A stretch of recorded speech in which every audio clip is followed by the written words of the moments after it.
anigu labadii kun iyo labadii baa nabadoonnimada la igu yeeray. markii la igu yeeray isla markiiba waxaan ka shaqeeyey oo ku mashquulay inaan beesha guri guri ku tago oo qoys qoys ugu tago oo oday oday ugu tago. waxaana ku yidhi haddii aynu nidaamkan hadda lagu nool yahay ku shaqayno waxba nabadoonnimadeeduna tari mayso, cid kalena tari mayso. saddex go-aan baan qaadanay. kow, qofkii annaga nala ka dilo hadduu qofka dadka ugu fiican yahay inaanu dhiibno. run baan idiin sheegayaa waxaa tusaale u noqday ninkii aanu ugu jeclayn oo marka maaragtay qabiil la dhaho ninkii loogu jeclaa nin 40 jira oo 2 xaas leh oo 10 carruura leh oo nin la jecel yahay baa ninkii ugu horreeyay dilay. 4 nin oo ka timid bari meesha ugu dambaysa baanu u geynay. markaas waxay waa ka baqaynaayo halka kuma dili karno, jeelka gudihiisa lagu dilay. waxaa ka markhaati ah taliyaha jeelka gudihiisa baa lagu dilay. qurac ka horreeya iridaabaa goor aroor horaa loo geeyey oo lagu dilay. ninkaa ma aanaan dhicin. aad iyo aad baan u jeclay. laba ujeedaan kala ahayn.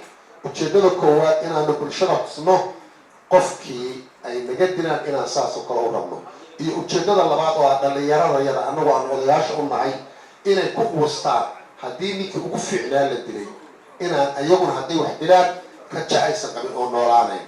guul baana ka gaarnay, waana ka faa'iiday.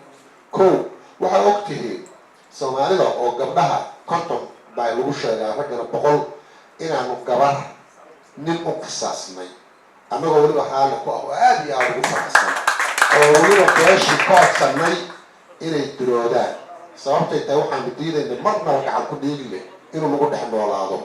intii ka dambaysay waad og tihiin oo magaalada hadda rag badan oo aniga saaxiibaday ah waxay ku leeyihiin galabtii magaalada ma imaado, haddayba galab noqotaba waa baqayaa.